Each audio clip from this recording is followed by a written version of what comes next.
And I actually think he is really the beating heart and soul of this entire 40-year franchise. Without He-Man, it isn't anything. It's a pleasure talking to you. Likewise. Saw the movie like an hour ago in an early session, and I have to say, great. What you've done. Thank you, I appreciate that. And I heard you are a big fan of this whole Master of the Universe world. Yes. How does it feel to maybe fulfill a childhood dream and bring us the world of Eternia? Honestly, it's still hard for me to believe that I'm even sitting here, having gone through this whole experience. You know, I've been working on the movie for 2.5 years, and it was an absolute dream come true for me. So even though it's been 2.5 years, you know, since we've been working on this movie, on some level it feels like I've made this movie in my mind, you know, for 40 years, because I was a kid when Masters was launched. So these are characters that I've loved, that I've known, that I've thought about, that I've imagined stories of, you know, since I was a child. And so there were so many pinch me moments as I was making this film.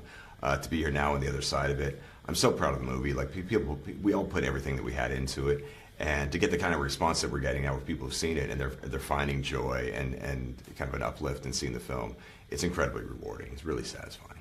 With the knowledge of 40 years of Masters of the Universe, you must be a great help at the set. Nicholas and Camila said you were like the biggest help they could get because you know so much about the lore behind it.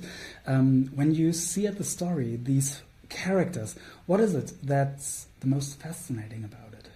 It's true that I have an almost disturbingly encyclopedic knowledge of this world and these characters. I don't know quite what that says about me.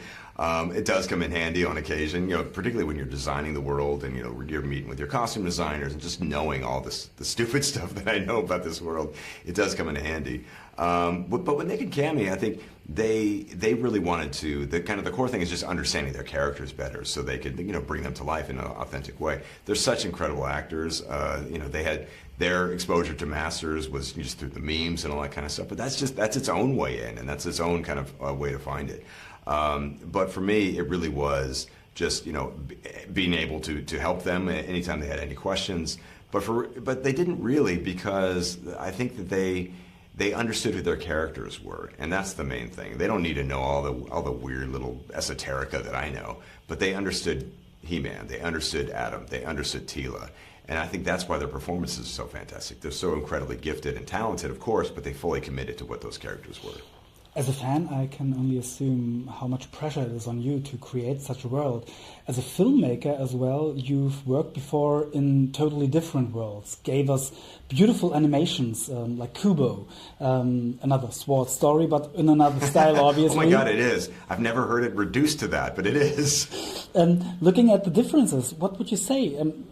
How is it coming from animation to this real-life fantasy? How is it for you? How was it for you working on such a project? You know, it's funny because you know, stop motion. I've worked in kind of two kind of zones, which is like this artisanal, handcrafted stop motion film, or like this big kind of tent-pole VFX extravaganza. And they are very, very different from one another, but they're definitely analogs. I mean, the fundamentals are exactly the same. I think with animation, particularly stop motion animation, it's like you start with a blank slate. You have absolutely nothing at the beginning. And so every single thing, the way the world looks, how it behaves, how it lives and breathes, is a choice. It's a design and aesthetic choice. It's all designed, manipulated, built by an artist's mind and hands. And so it's the same kind of thing when you're bringing out like a big VFX world, a big sci-fi world like Eternia to life. You start with absolutely nothing. In this case, we do have some reference from 40 years, but you need to bring it to life on its own cinematically. I approach a lot of the particularly like the VFX heavy sequences or the big action sequences exactly like I would an animated sequences. So those things are storyboarded to death like they're animated. In fact, we cut them to music. Sometimes we'll put scratch in there and sound effects. So you could actually watch a good chunk of the movie as if it's an animated movie pretty early on in the process before we've shot a single frame. And so I think by doing that, it allows us to be focused and disciplined and ultimately get the best version of those scenes onto screen.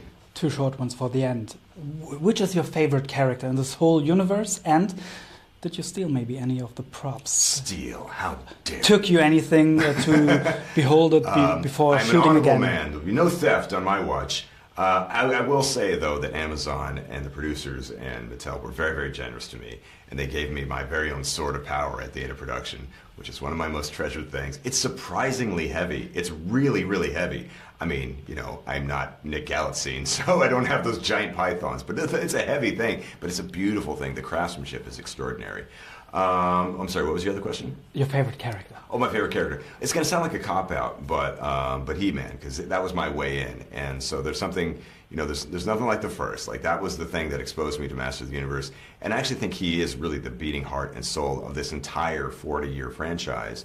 Without He-Man, it isn't anything, because in He-Man you have a guy who is incredibly strong, of course, but at the core of it, he's just a decent, empathetic person. And that's the thing that to me, allows it to kind of live and have the life that it's had. And I have to say, great work. Looking forward for the future to see more of this whole this fantastic universe. Thank you.